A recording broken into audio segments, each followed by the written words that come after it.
Bismillahirrahmanirrahim. Assalamualaikum warahmatullahi wabarakatuh.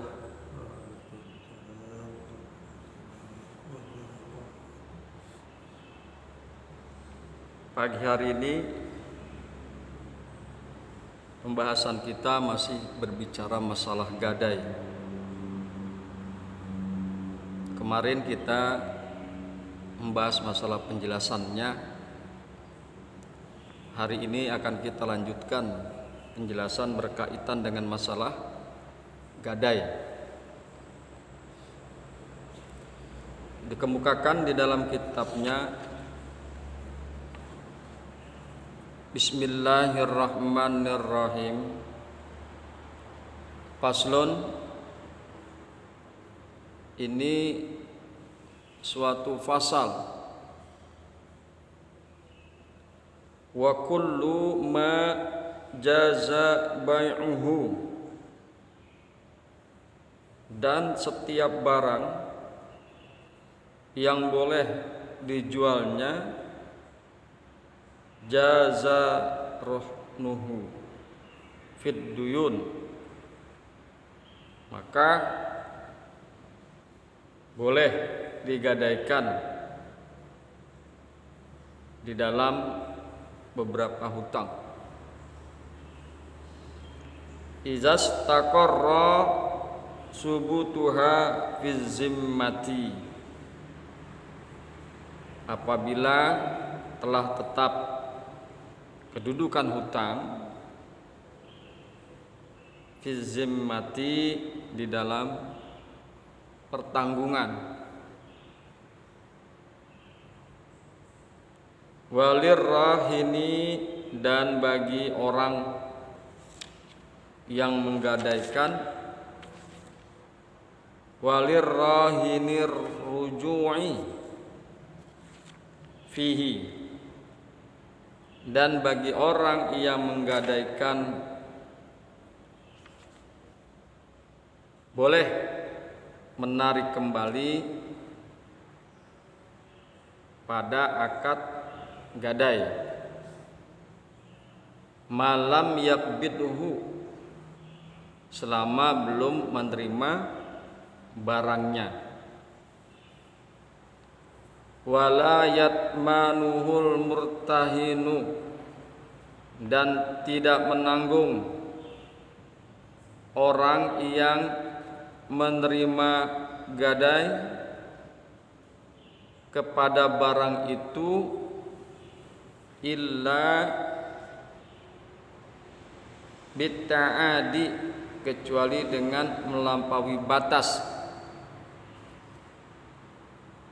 Wa idza qabada ba'dal haqq, dan apabila ia menerima sebagian hak, apabila dia menerima sebagian hutangnya, lam yakhruj syai'un minar rahni, maka tidak boleh keluar. Lam yakhruj, maka tidak keluar sesuatu dari akad gadai itu, hatta yuqda jami'uhu, sehingga dia bayar semua haknya.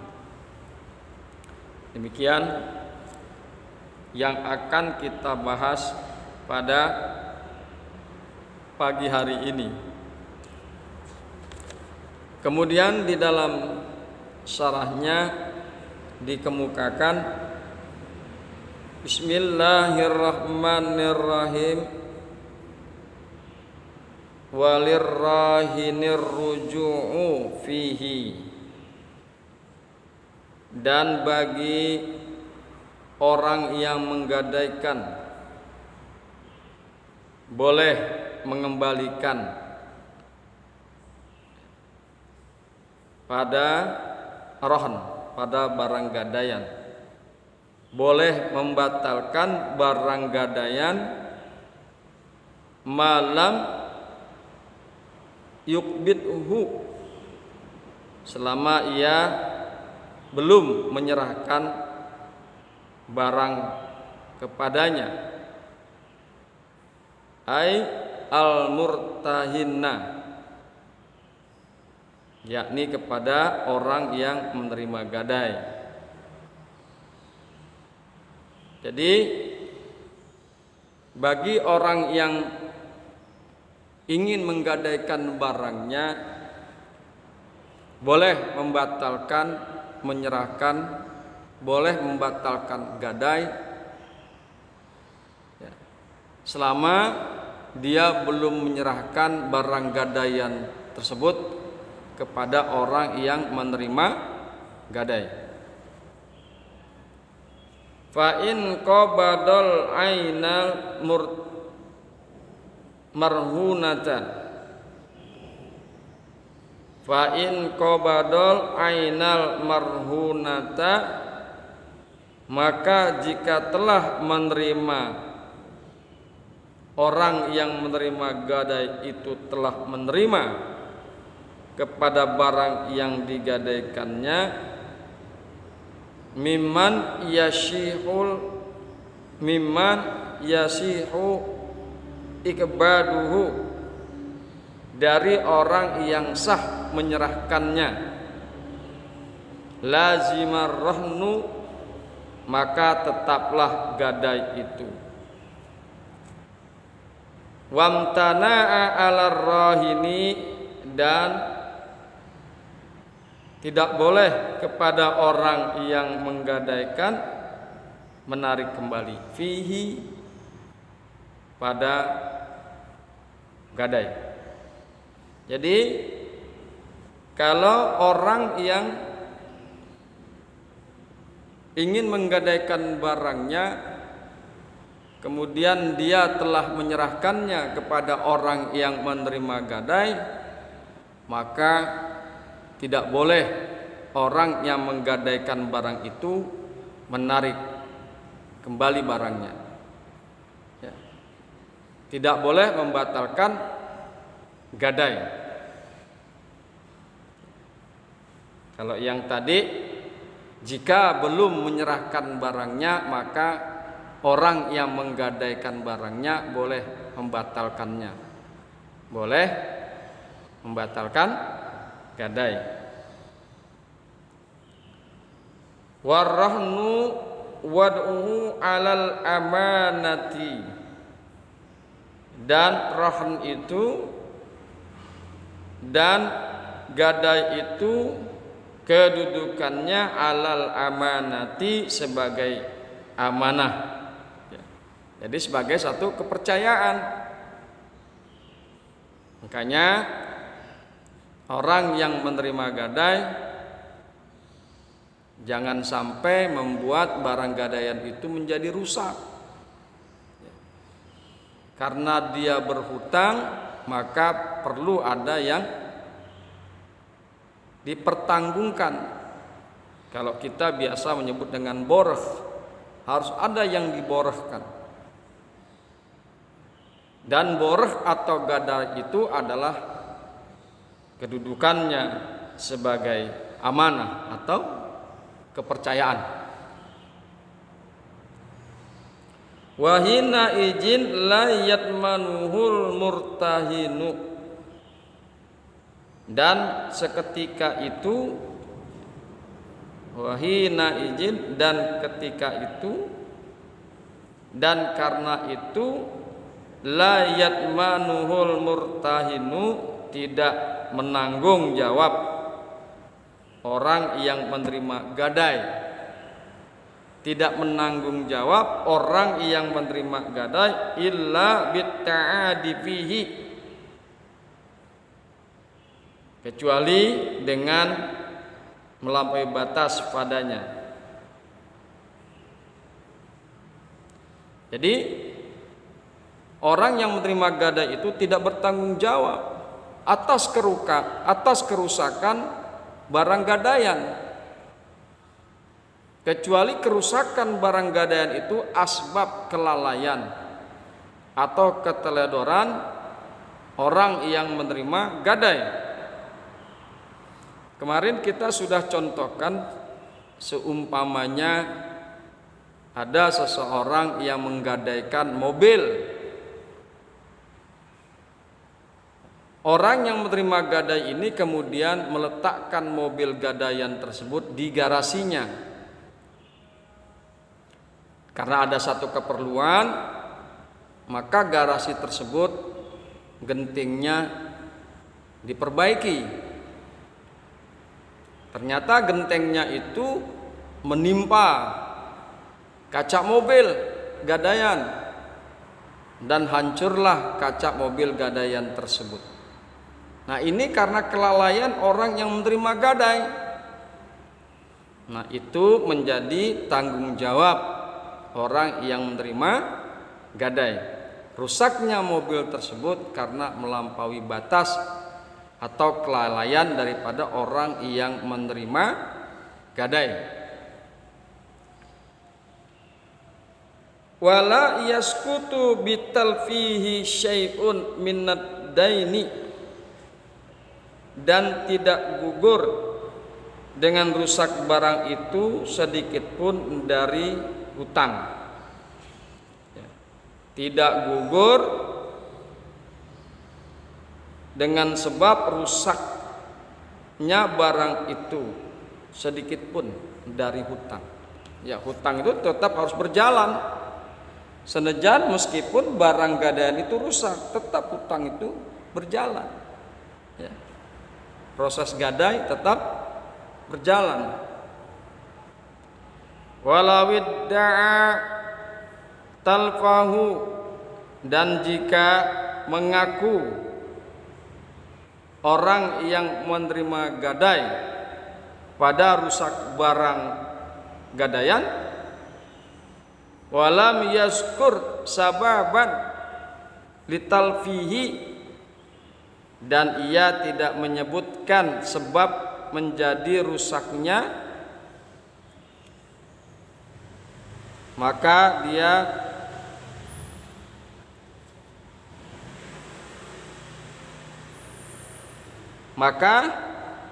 dibenarkan orang yang menerima gadai tersebut biyaminihi,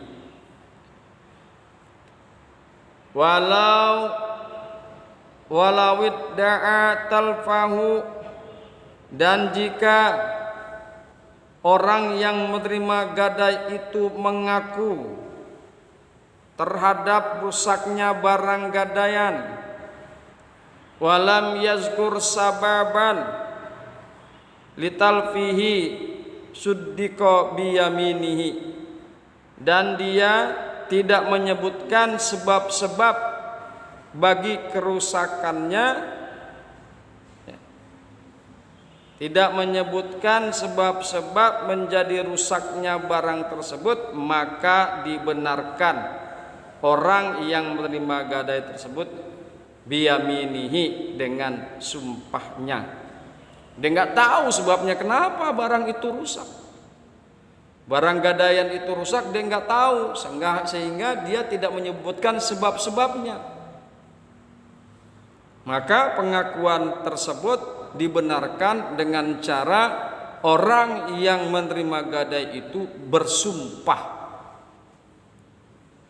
Fa in dzakara sababan zahiran, maka jika ia menyebutkan sebabnya yang zahir, walam tuqbal, maka tidak diterima, maka tidak boleh diterima illa ibayinnatin, kecuali dengan keterangan. Keterangan di sini maksudnya adalah keterangan saksi. Harus ada saksi yang menerangkan jika orang yang menerima gadai tersebut menyebutkan sebab-sebab kerusakannya.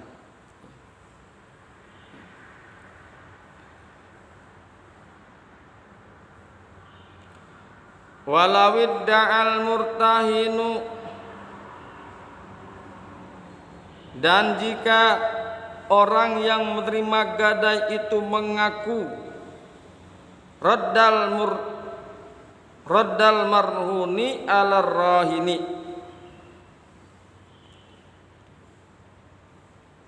dan jika orang yang menerima gadai itu mengaku sudah mengembalikan barang yang digadaikan alar rahini kepada orang yang menggadaikan, lam yukbal illa bibayinatin, maka tidak boleh diterima kecuali dengan keterangan, yakni keterangan saksi. Ini jika ada semacam pasea, jika ada semacam kericuhan, orang yang menerima gadai sudah merasa mengembalikan barang gadaian tersebut, tetapi orang yang menggadaikan merasa tidak menerima, maka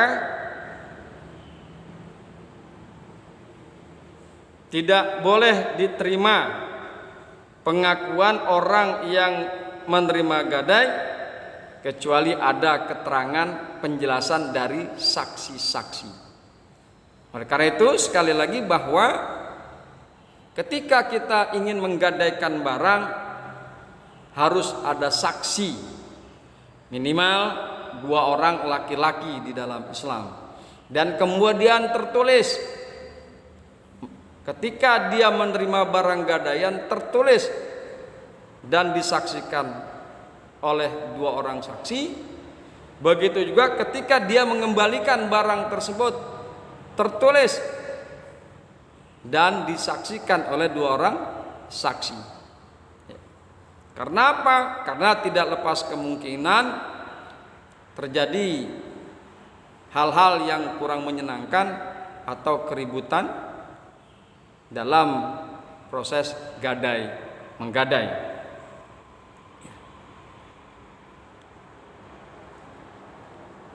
Walau da'al murtahinu raddal marhuni alar rahini, dan jikalau orang yang menerima gadai itu menyatakan bahwa dia telah mengembalikan barang gadaian kepada orang yang menggadaikan, lam yukbal illa bibayinatin, maka tidak boleh diterima seruan tersebut kecuali dengan keterangan saksi.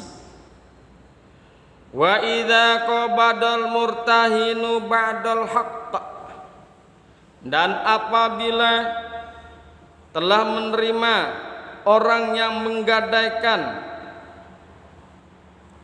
terhadap sebagian hak atau sebagian utang, alladzi alar rahini, yang menjadi kewajiban orang yang menggadaikan, lam yahruj lam yanfaq syai'un, maka tidak keluar, yakni tidak terlepas sesuatu pun, minar rahni, daripada gadaian, hatta yukdo jami'uhu, sehingga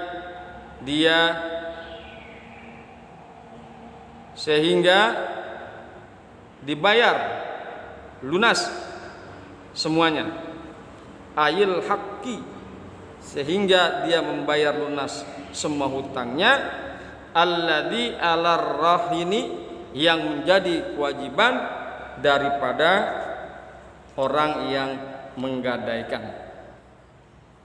Hadirin yang berbahagia, hamba-hamba Allah yang mudah-mudahan selalu dirahmati oleh Allah Subhanahu wa taala.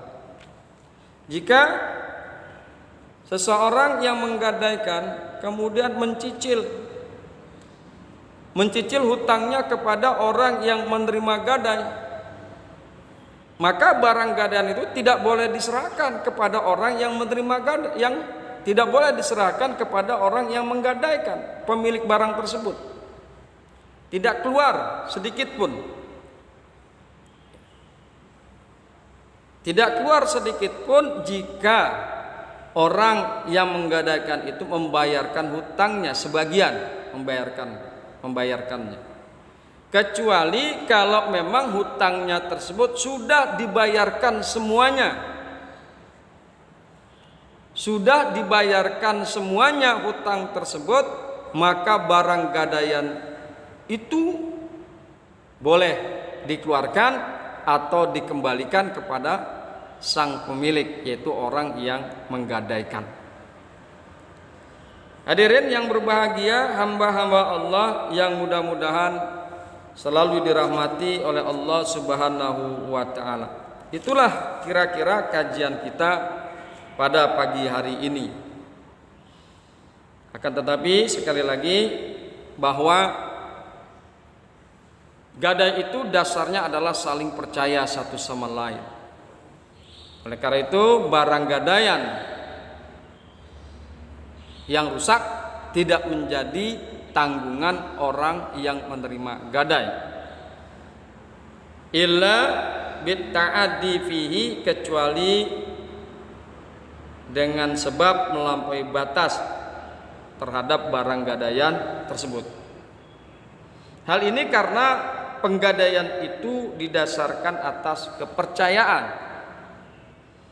Maka bagi orang yang menerima gadai, yaitu murtahin, bagi orang yang menerima gadai, jika barang gadaian yang diterimanya itu mengalami kerusakan dengan sendirinya, bukan karena perbuatan yang kelewat batas atau keterlaluan, maka murtahin, maka orang yang menerima gadai tidak wajib mengganti barangnya tersebut. Tetapi jika kerusakannya itu disebabkan perbuatan orang yang menerima gadai yang keterlaluan, maka jelaslah si murtahin, maksudnya jelaslah bagi orang yang menerima gadai wajib menggantinya. Kemudian azas yang terakhir adalah jika orang yang menggadaikan barang tersebut baru membayar sebagian hutangnya, maka orang yang menerima gadai tidak boleh mengeluarkan barang gadaian tersebut, kecuali jika pembayaran hutangnya telah lunas. Maka orang yang menerima gadai harus mengembalikan barang tersebut kepada sang pemilik barang, yaitu orang yang telah menggadaikan barang itu. Hadirin yang berbahagia, hamba-hamba Allah yang mudah-mudahan selalu dirahmati oleh Allah Subhanahu wa taala. Itulah kajian kita. Alhamdulillah masalah gadai sudah selesai. Insyaallah besok kita akan bahas fi hajris safihi wal muflisi. Insyaallah Allah kasih kita umur panjang, Allah kasih kita kesehatan badan, dan kita akan kembali lagi membahas masalah fikih. Hadanallah wa iyyakum ajmain. Assalamualaikum warahmatullahi wabarakatuh.